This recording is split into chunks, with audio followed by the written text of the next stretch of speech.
La agonía de Cristo, Tomás Moro. La angustia de Cristo ante la muerte, y dijo a los discípulos: Sentaos aquí mientras yo voy más allá y hago oración. Y llevándose consigo a Pedro y a los dos hijos de Zebedeo, empezó a entristecerse y a angustiarse. Y les dijo entonces: Mi alma está triste hasta la muerte, aguardad aquí y velad conmigo.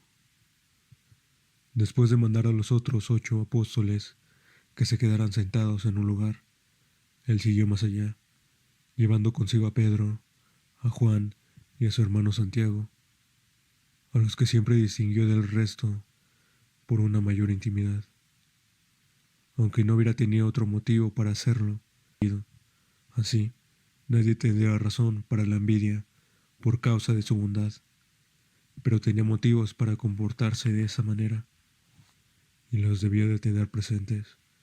Destacaba Pedro por el celo de su fe, y Juan por su virginidad, y el hermano de éste, Santiago, será el primero entre ellos en padecer martirio por el nombre de Cristo. Estos eran además los 3 apóstoles a los que se les había concedido contemplar su cuerpo glorioso. Era, por tanto, razonable que estuvieran muy próximos a él, en la agonía previa a su pasión, los mismos que habían sido admitidos a tan maravillosa visión, y a quienes él habla, recreado con un destello de esa claridad eterna, porque convenía que fueran fuertes y firmes.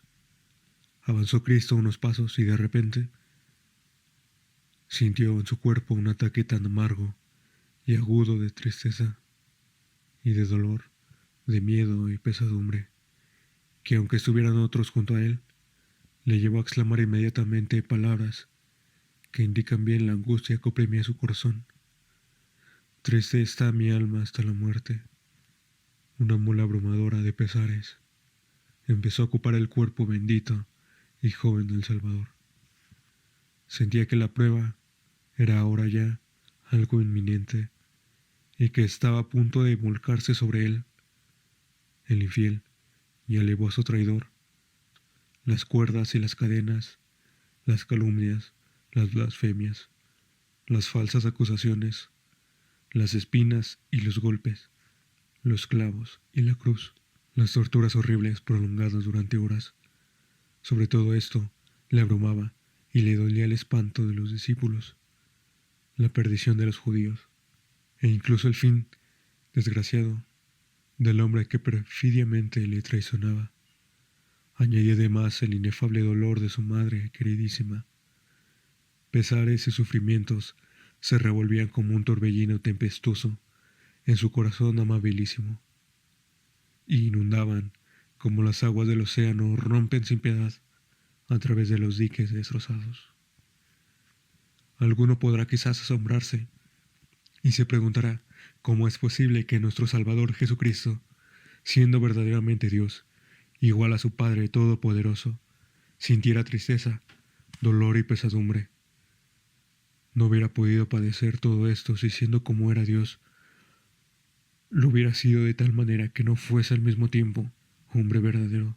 Ahora bien, como no era menos verdadero hombre, que era verdaderamente Dios, no veo razón para sorprendernos de que al ser hombre de verdad, participara de los afectos y pasiones naturales de los hombres, afectos y pasiones, por supuesto ausentes en todo de mal o de culpa. De algún modo, por ser Dios, hacía portentosos milagros. Si nos asombra que Cristo sintiera miedo, cansancio y pena, dado que era Dios, ¿por qué no nos sorprende tanto el que sintiera hambre, sed y sueño? ¿No era menos verdadero Dios por todo esto? Tal vez se podría objetar: está bien, ya no me causa extrañeza que experimentaras esas emociones y estados de ánimo, pero no puedo explicarme el que deseara tenerlas de hecho, porque él mismo enseñó a los discípulos a no tener miedo a aquellos que pueden matar al cuerpo y ya no pueden hacer nada más. ¿Cómo es posible que ahora tenga tanto miedo de esos hombres? Y especialmente si se tiene cuenta de que nada sufriría de su cuerpo si él no lo permitiera.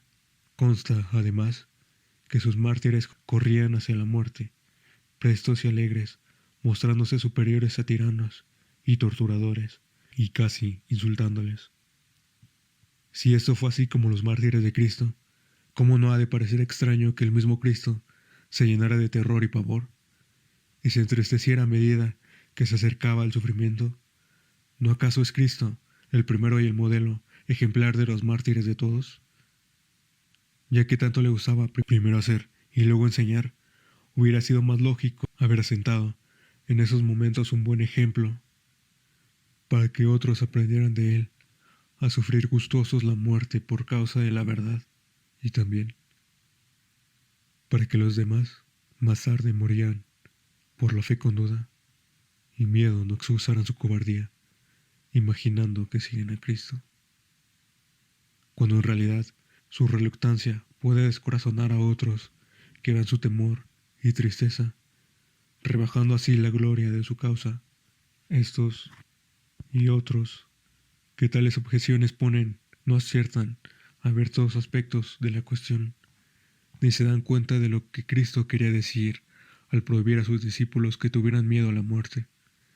No quiso que sus discípulos no rechazaran nunca la muerte, sino más bien que nunca huyeran por miedo de aquella muerte temporal, que no durará mucho, para ir a caer, al renegar de la fe, en la muerte eterna. Quería que los cristianos fuesen soldados fuertes y prudentes, no tontos e insensatos. El hombre fuerte aguanta y resiste los golpes, el insensato ni lo siente siquiera. Solo un loco no teme las heridas, mientras que el prudente no permite que el miedo al sufrimiento le separe jamás de una conducta noble y santa. Sería escapar de unos dolores de poca monta para ir a caer a otros mucho más dolorosos y amargos.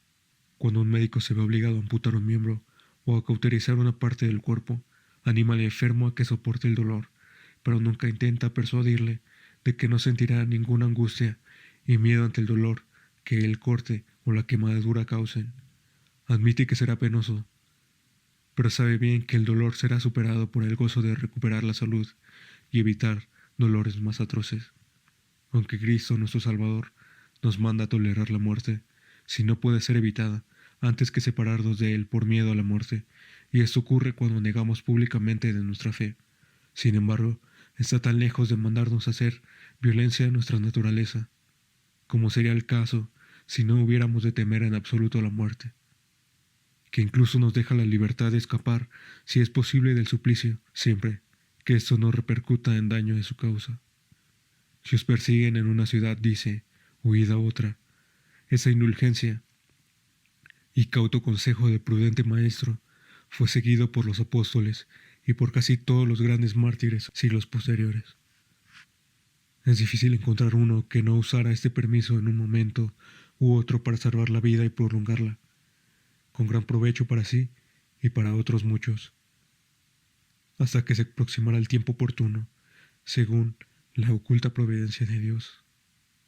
Hay también valerosos campeones que tomaron la iniciativa profesando públicamente fe cristiana, aunque nadie se lo exigiera, e incluso llegaron a exponerse y ofrecerse a morir, aunque tampoco nadie les forzara. Así lo quiere Dios, que aumenta su gloria unas veces, ocultando las riquezas de la fe para que quienes traman contra los creyentes piquen el anzuelo, y otras, haciendo ostentación de esos tesoros de tal modo que sus crueles perseguidores irriten y exasperen al ver sus esperanzas frustradas, y comprueben con rabia que toda su ferocidad es incapaz de superar y vencer a quienes gustosamente avanzan hacia el martirio. Sin embargo, Dios misericordioso no nos manda a trepar a tan empinada y ardua cumbre de la fortaleza, así que nadie debe apresurarse precipitadamente hasta tal punto que no pueda volver sobre sus pasos poco a poco, poniéndose en peligro de estrellarse de cabeza en el abismo, si no puede alcanzar la cumbre. Quienes son llamados por Dios para esto, luchen por conseguir lo que Dios quiere y reinarán vencedores.